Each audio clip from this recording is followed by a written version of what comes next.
इस वीडियो में मैं आपको एक और प्रेरक प्रसंग सुनाऊंगा। पहले मैं आपको एक कहानी सुनाऊंगा हमेशा की तरह ही, और अंत में आपको उससे एक अच्छी सी शिक्षा मिलेगी। तो मैं शुरू करता हूँ कहानी। एक बार एक गांव था, और उस गांव से शहर जाने के लिए केवल एक ही बस थी। सवेरे वो बस गांव से रवाना होती, शहर पहुंचती, और शाम के समय वो भी बस वापस गांव की ओर आती।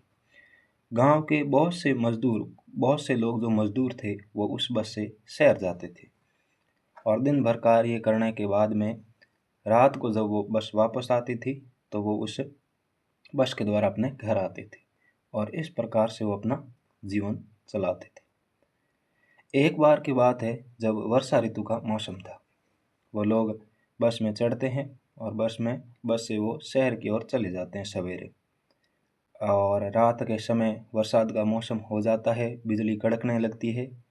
बस शहर में आती है, तो वो लोग जो मजदूर थे गांव के, वो उस बस में चढ़ जाते हैं, और बस वहाँ से रवाना होती है। उस शहर और उस गांव के मध्य बहुत लंबा रास्ता था, और बस को एक बड़े जंगल से होकर भी गुजरना पड़ता था।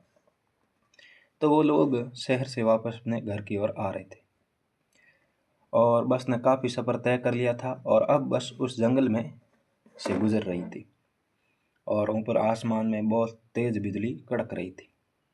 ड्राइवर भी बस चलाते चलाते डरने लगा, क्योंकि सबको अपनी जान प्यारी होती है, सबको डर लगता ही है अपने जीवन से। तो ड्राइवर को भी डर लगने लगा, और उसमें सफ़र करने वाले जो यात्री थे उनको भी डर लगने लगा। ड्राइवर ने काफ़ी रास्ता तय कर दिया, लेकिन मौसम और ख़राब हो गया, बिजली बहुत तेज़ से कड़कने लगी। उन लोगों में डर और ज़्यादा होने लगा। ड्राइवर ने गाड़ी चलाते चलाते चलाते एक पेड़ से लगभग 50 फीट पर उस बस को रोक दिया, और बस को रोककर उसने सभी यात्रियों से कहा कि हम सब में से एक ऐसा व्यक्ति है जिसकी आज मृत्यु निश्चित है। यानी हम इतने लोगों में से एक आदमी की मृत्यु इस बिजली के कारण होगी, और उसके लिए वो हमारे साथ बैठा है, इसलिए उसकी तो मृत्यु होगी, और उसके कारण साथ में हमारी भी हो सकती है। तो हमें उस व्यक्ति को यहाँ नीचे उतार देना चाहिए। लेकिन उस व्यक्ति को ढूंढे कैसे, सबने कहा। तो ड्राइवर ने कहा, सामने की ओर एक पेड़ है, हम में से सभी लोग जाएंगे और एक एक करके उस पेड़ को छू कर आएंगे, हाथ लगा कर आएंगे। सभी लोग डरने लगे। सबसे पहले यात्री का जो नंबर था, वो तो बहुत ज़्यादा डर गया। फिर वो डरते डरते, लेकिन ड्राइवर ने दबाव दिया कि तुम्हें जाकर ही आना पड़ेगा, वरना मैं यहाँ से बस आगे रवाना नहीं करूँगा। तो वो गया। बहुत भयभीत था वो, धीरे धीरे उसके पैर कांप रहे थे। वो गया उस पेड़ के पास, और जैसे ही उस पेड़ को उसने हाथ लगाया, वो बहुत खुश हुआ कि आज मेरी मृत्यु नहीं होने वाली। और ऐसे करते करते काफ़ी यात्रियों ने हाथ लगा लिए, और बीच में उस ड्राइवर का नंबर भी आया, तो ड्राइवर भी पेड़ के हाथ लगा कर आ गया। अब सभी यात्रियों ने तकरीबन उस पेड़ को हाथ लगा लिया था। अब अंत में बच जाता एक व्यक्ति।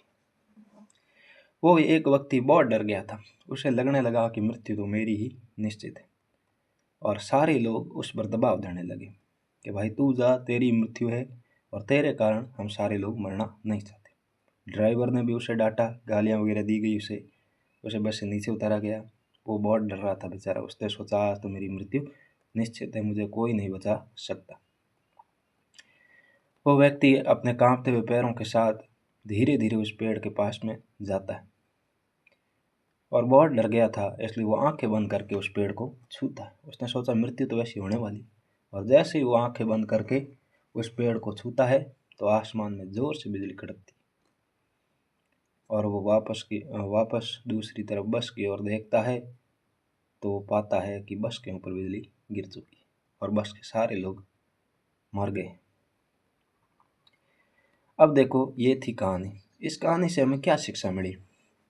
इस कहानी से हमें ये सीख मिलती है कि हमारे जीवन में बहुत सारे लोग ऐसे होते हैं जो हमारी भलाई चाहते हैं, हमें आगे बढ़ाना चाहते हैं, लेकिन वास्तविक रूप में हमारी किस्मत खराब होती है। हम लोग क्या करते हैं, उन लोगों को दोष देने लगते हैं, हम उनकी तारीफ को भी नहीं करते। वो लोग हमें हमेशा आगे बढ़ाना चाहते हैं, लेकिन हम लोग उन्हें ही बुरा समझने लगते हैं। और जब कोई अच्छा व्यक्ति हमारे जीवन से चला जाता है, उसके बाद में हमें उसकी कदर होती है। और हम बहुत पछताते हैं। जैसे उस व्यक्ति के कारण उन सारे लोगों की जान बची हुई थी, लेकिन उन लोगों ने उस व्यक्ति की कदर नहीं करी और उस व्यक्ति को बाहर निकाल दिया, और इस कारण उनको बाद में बहुत पछताना पड़ा। तो ये थी आज की कहानी। मिलते हैं अगले प्रेरक प्रसंग के साथ। यदि आपको वीडियोज़ अच्छे लग रहे हैं तो आप आगे बढ़ाएं, मैं आगे भी ऐसे प्रेरक प्रसंग लाता रहूँगा। जय हिंद, जय भारत।